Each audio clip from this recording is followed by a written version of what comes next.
Chapter 1, The Calm Before the Storm. I remember the mornings before the war, before the world turned upside down. If I close my eyes, I can still hear the sound of the chickens clucking at dawn, the soft rustle of the breeze through the tall oaks that lined the path to the creek, and the distant calls of my father as he worked the fields. Massachusetts was peaceful then, or so it seemed to a young man like me. Life felt predictable, steady, almost like a song that you'd sung 1,000 times, each word and note familiar as the last. But the winds were changing, even then. You could feel it in the way men whispered in taverns, the way strangers looked at one another in the marketplace, as if searching for some unspoken connection or a sign of loyalty. By the time I was old enough to understand, the world had already started shifting beneath our feet, and so had I. My name is Thomas Hall, and if you'll bear with me, I'll tell you how it all happened, how a farmer's son became a soldier, how the quiet fields of my youth turned to battlegrounds, and how liberty, a word I barely understood back then, came to define everything I fought for. It started, for me at least, with my father's voice. He'd just returned from town, his boots caked with the red dust of the road, his face flushed, not from the day's labor but from the heated discussions that had filled the air like gunpowder at the local tavern. Taxes, he muttered, tossing his hat onto the kitchen table, they've gone too far this time. I was sitting near the hearth, mending one of our plows that had broken earlier in the week. My hands stopped their work as I looked up at him. There was something in his voice, something different. The words weren't the casual complaints I'd heard from him before, grumbling about the usual problems of farming or bad weather. No, this was different. This was anger, deep and fierce. The Stamp Act, the Townshend Acts, those damned fools in Parliament think they can tax us for anything and everything. And for what? To fill their coffers across the sea. Mother said nothing, her hands busy kneading bread at the counter. She always stayed silent when Father ranted about politics, though I could see the worry in her eyes. She knew, as did I, that these words were more than idle talk. They were dangerous. They're bleeding us dry, Tom, he said, turning to me now, his eyes hard. First it was the paper, then the tea. They won't stop. They never will unless we make them.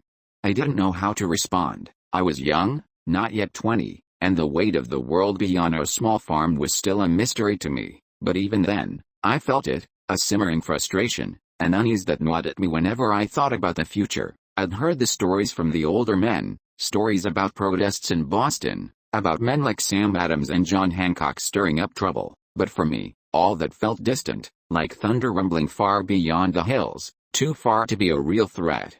That night, as I lay in bed staring at the dark ceiling, I couldn't stop thinking about what my father had said. It wasn't the first time he'd spoken about the injustice of British rule, but it was the first time I'd felt the fire in his voice, and something about it stuck with me. The days passed, and the rumblings of rebellion grew louder. In town, men gathered in small groups, their voices hushed but urgent. I heard rumors of ships being raided, of tea being dumped into the harbor by angry colonists. Each time I went into town, I could see the tension, feel it thick in the air, like the humidity before a summer storm.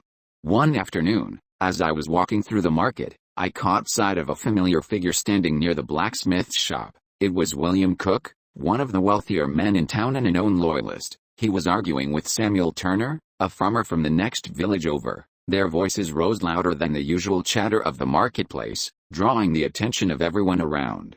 "You and your kind think you can defy the crown without consequences," Cook was shouting, his face red with anger. "Mark my words, Samuel. This rebellion will bring nothing but ruin. We're subjects of the king, and we owe him our allegiance." Samuel wasn't backing down. "Subjects," he spat. "We're free men, William, not slaves. This land is ours, and will not be treated as second-class citizens in our own homes."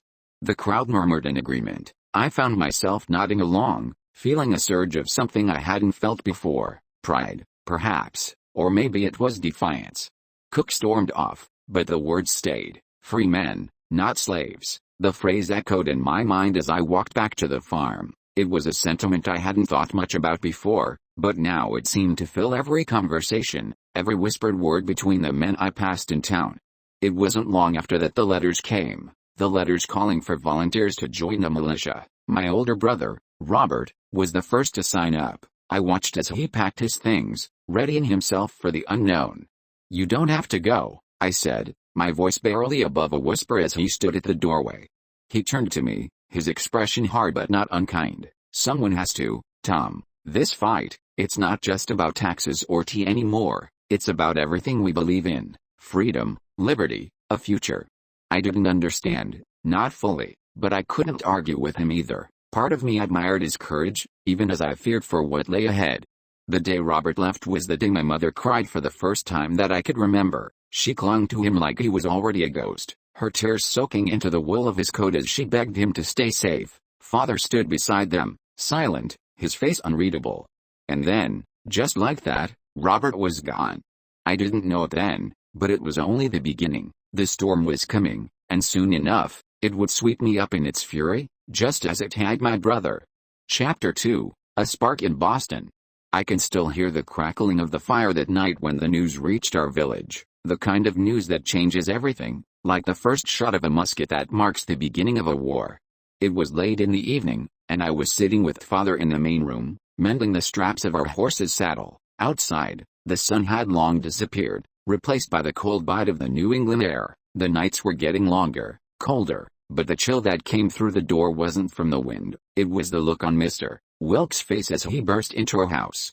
"They've fired on us," he panted, barely able to get the words out as he leaned against the door frame. His breath fogged the air, his eyes wide. "In Lexington, Concord too. The British marched on them." I stopped what I was doing. My hands froze mid-stitch, and I turned to look at Father, who had already set down his cup. The room was still, except for the crackling fire. "How bad?" Father asked, his voice steady. Mr. Wilkes shook his head. "They're saying 50 men dead in Lexington, more in Concord. The militia tried to stop them, but it's a bloodbath out there." It was then that my heart began to pound in my chest, harder than I'd ever felt before. Lexington, Concord, these were towns we knew, places I'd been to, people we'd spoken with. This wasn't a distant battle anymore, it was here, on our soil, in our homes. Father stood slowly, his eyes narrowing. "What of the British? Are they coming here?" Wilkes nodded, though his hands were shaking. "The redcoats are retreating for now, but we don't know what's next. They'll strike again, you can be sure of that." The room felt suffocating. The war had come, as Father had warned. Only now, it wasn't words or rumors, it was musket fire and blood. Men I might have known were dead. "We need to prepare," Father said, turning to me. "Get your things, it's time." It was in that moment that I realized what was happening, truly happening. The decision was made for me, though I hadn't fully understood it yet. I wasn't ready, but there was no time to be ready. War had arrived, and like so many others, I would be swept into it. The days that followed were a blur of preparations. The entire village was buzzing with activity, men gathering their rifles, sharpening blades, stockpiling food. Everyone knew that the war was no longer just whispers in the taverns, it was real, and it was coming for all of us. Robert had already sent word from Boston. He was stationed there with the militia, and though his letter was brief, it was clear that the situation was dire. The British troops were massing in the city, and the rebels were preparing for something big. I could feel the tension like a rope pulled too tight, ready to snap. "Tom," Father called out to me one evening, as I was securing the last of the grain sacks in the barn. "You need to make your choice." I turned to face him, feeling the weight of the question before he even said it. "We can't sit out of this," he continued. "Your brother's already in Boston. The militia needs every man it can get. But this is your choice, son. I won't force your hand." I swallowed hard. The truth was, I didn't know what to do. Part of me wanted to stay, to keep the farm running, to protect Mother and my younger sister, Sarah. But the other part of me, the part that had grown restless in the last few months, knew that I couldn't stand by and watch. If Robert could fight, if so many other young men could risk their lives for something bigger than themselves, then why couldn't I? I'd never fired a musket in anger before. I'd never killed a man, but I could feel it in my bones. This was my time. The world was changing, and I couldn't sit back and watch it pass me by. "I'll go," I said quietly, the words settling like stones in my stomach. Father nodded, as if he'd known all along. "Good," he said, "we'll ride out at dawn." We made the journey to Boston in 2 days. The roads were crowded with other men, farmers and merchants alike, all answering the same call. By the time we reached the outskirts of the city, the sun was low in the sky, casting long shadows over the fields that stretched beyond the city walls.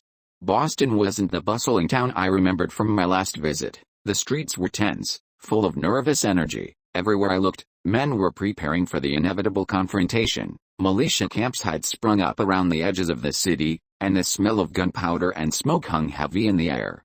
We found Robert near one of the larger camps, standing with a group of men who looked just as worn and tired as he did. His face lit up when he saw us, though I could see the exhaustion in his eyes. "Tom," he said, clapping me on the shoulder, "I didn't think you'd come." "I couldn't stay behind," I replied, trying to muster a smile, "not with all this happening." He nodded, understanding. "We'll need every man we can get. The British won't be sitting idle for long." That night, I lay awake in the camp, staring up at the stars. The city around me was alive with the sounds of preparation, men sharpening weapons, horses whinnying in the distance, the low murmur of voices discussing strategy. But underneath it all was a deep, unsettling quiet, the kind of quiet that only comes before something terrible. As I lay there, I thought about what Mr. Wilkes had said: 50 dead in Lexington, more in Concord, and soon, it would be our turn. Chapter 3, A Gathering of Patriots. By the time dawn broke, the camp was alive with movement. I could hear the clanking of muskets being loaded, the sharp commands of officers drilling their men. The smell of firewood and cooking meat hung in the early morning air, but beneath it all was a feeling of restless energy, like the entire camp was holding its breath, waiting for something to happen. Robert had left at first light to meet with some of the other militia leaders, leaving me with a small group of men from nearby towns. Some were as young as I was, their faces pale with the realization of what we were getting into. Others were older, hardened by years of toil and labor, their expressions set in grim determination. I stood with them, adjusting the musket that hung awkwardly from my shoulder, trying to ignore the nervous flutter in my stomach. "You ever fire the thing before?" a voice asked from behind me. I turned to see a tall, lanky man with a thick beard and a friendly smile. He held out his hand. "Ezra Smith," he said, "from New York. Looks like you're new to this."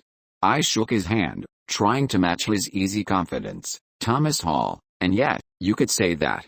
Ezra chuckled. "Don't worry, none of us are soldiers, at least, not yet, but we'll learn."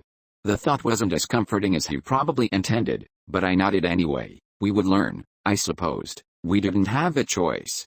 The rest of the morning passed in a blur of activity. I was assigned to a unit led by a stern man named Captain Harris, who wasted no time drilling us in basic formations and commands. The training was rough, and my muscles ached by midday, but I could feel the sense of camaraderie growing between the men. We were all in this together, and that realization brought a strange sense of comfort. As the sun climbed higher, a group of men arrived from Boston, bringing news from the city. The British were still massing troops, and it was only a matter of time before they made their next move. The mood in the camp shifted as the men whispered among themselves, trying to guess when the attack would come. "They won't wait long," Robert said when he returned that evening. "The British are rattled after Concord, but they'll regroup. When they come, it'll be with everything they've got." His words hung heavy in the air as we ate our meager supper by the fire. None of us spoke much after that, each lost in our own thoughts. For the first time, I began to feel the weight of what lay ahead. This wasn't a game, or some adventure to be had. This was war, and men would die. I just hoped I wouldn't be one of them. Chapter 4, Departure. The dawn light spilled across the camp like a ghostly mist, and with it came the moment I had been dreading since I first enlisted. There was no more talk of preparation, no more drills or whispered speculation around the campfires. It was time to march. I'd seen the same look on every face that morning, an unsettling mix of fear, excitement, and grim determination. Even Robert, who had always seemed so sure, so steadfast, was quieter than usual as we packed our meager belongings. My hands trembled as I tightened the straps on my pack. Ezra walked by, pausing for a moment to offer a reassuring slap on the back. "Today's the day, Tom. You ready?" I wanted to tell him I wasn't, that I wasn't ready to march off to battle, wasn't ready to face the redcoats, or to kill men I'd never met, but what good would that have done? It was too late for second thoughts. We were all going, ready or not. I just nodded. "I'll be fine." We were assigned to General Artemus Ward's regiment, one of the largest forces gathering around Boston. Word had spread that the British were planning a full assault, and our commanders had decided to fortify positions on Breed's Hill, just north of the city. The Redcoats were too entrenched in Boston to attack directly, so the plan was to force them into a fight outside the city. We would meet them on our terms. Breed's Hill, Robert said with a shake of his head. If the British come, it'll be a bloodbath. We'll give 'em hell before that happens. Samuel, another of our regiment, replied, his voice low and full of resolve. This is our land, and they'll learn the cost of taking it. The march to the hill took most of the morning. By the time we arrived, the sun was high, and the heat beat down on us. We set to work digging trenches and building fortifications under the watchful eye of our officers. The ground was hard, unforgiving, and every shovel of dirt felt like it took more out of me than the last. But no one complained. We all knew what was coming. Keep at it, lads, Captain Harris barked as he passed us by. We need these defenses strong by sundown. The British won't wait long. As the hours wore on, the defenses started to take shape, a makeshift earthwork, just high enough to offer us some protection against musket fire. We could see Boston in the distance, the British ships and the harbor glinting in the sunlight. I wondered if they could see us too, if they were watching our every move. Think they'll come today? I asked Ezra, wiping the sweat from my brow as we stood up to stretch. They'll come when they're ready, he replied. We just need to make sure we're ready when they do. But how could anyone be ready for what was coming? The idea of standing on that hill, musket in hand, waiting for the redcoats to march up and try to kill us, it didn't feel real, not yet. Chapter 5, The Battle of Bunker Hill. When the first cannon sounded the next morning, it felt like the earth itself had split open. I jolted awake, heart pounding in my chest, the sound of the explosion still echoing in my ears. For a moment, I didn't know where I was. Then the smell of gunpowder hit me, and I remembered, the British were coming. Everyone up, to the defenses, Captain Harris shouted as he ran through the camp. Men scrambled from their tents, grabbing their muskets, rushing toward the fortifications we had spent the last day building. My hands fumbled as I grabbed my weapon, struggling to keep my breathing steady. I joined Robert and the others at the trench, crouching low behind the earthwork. Through the haze of morning fog and gun smoke, I could see them, the redcoats, in perfect formation, marching steadily toward us from Boston. There were so many of them, their redcoats bright against the green and brown of the fields. It looked like a wave of blood washing toward us. Steady, Captain Harris called. Wait for my command. We hold until they were in range. My heart was hammering in my chest. I could hear the breathing of the men beside me, fast and shallow, and I realized my own breaths were coming just as quick. My hands tightened around the musket, knuckles white. They were getting closer now, close enough that I could see their faces. Some of them looked so young, just like us. Now, Harris shouted. The first volley of musket fire exploded from our line. I squeezed the trigger, the kick of the gun shocking me back into the moment. The world seemed to slow as the redcoats staggered, some falling to the ground, others pressing forward. Another volley, another explosion of sound and smoke. The air was thick with it, and all I could hear was the deafening roar of muskets and cannon fire. They're not stopping, someone shouted from further down the line. It was true, the redcoats were still coming, relentless. They marched over their fallen comrades, their lines closing in on us. My hands were shaking as I reloaded, fumbling with the powder and shot. It was chaos, men shouting orders, the wounded screaming in pain. I fired again, but I couldn't tell if I hit anyone. It didn't seem to matter. And then they were on us. The redcoats reached the earthwork, climbing over the defenses. I saw Ezra swing the butt of his musket at one of them, knocking him to the ground. I fired point blank at a soldier who was clambering over the trench, and for the first time, I felt the sickening realization that I had killed him. Fall back, Robert shouted, grabbing my arm. We can't hold them. We scrambled back from the earthworks, retreating up the hill as the British poured over our defenses. The battle was lost, but we had made them pay for every inch of ground they took. By the time it was over, the hill was soaked in blood. Chapter 6, A New Beginning. The weeks following Bunker Hill passed in a haze. I had never imagined the price of victory could feel so much like defeat. We had fought with everything we had, but we had still been forced to retreat, leaving the British in control of the battlefield. Yet, they hadn't truly won. They had lost so many men. It was clear to everyone, this war would not be won easily. I spent much of those weeks in silence, trying to process what had happened. I replayed the battle in my head over and over again, the faces of the men I had killed haunting my thoughts. Every time I closed my eyes, I could see them, their lifeless bodies falling to the ground, the blood soaking into the dirt, and I wondered if I would ever stop seeing them. But there was no time for reflection. The war was far from over, and we were needed more than ever. The Continental Army was growing, and so were our hopes for independence. General Washington had taken command, and his presence brought a sense of purpose to the men that we had sorely lacked before. "We're going to win this war," Robert said one evening, as we sat around the campfire. His voice was firm, full of conviction. "It won't be easy, but we'll win." I wanted to believe him. I needed to believe him, but after everything I had seen, I couldn't shake the feeling that the cost would be far higher than any of us had imagined. Epilogue: The Price of Freedom. I'm older now, wiser, maybe, though I'm not sure if that's the right word. I've lived through the bloodiest years of our nation's birth, and I've seen men, good men, give everything they had for the dream of liberty. Some of them are still with me. Some, like Robert, never made it through to the end.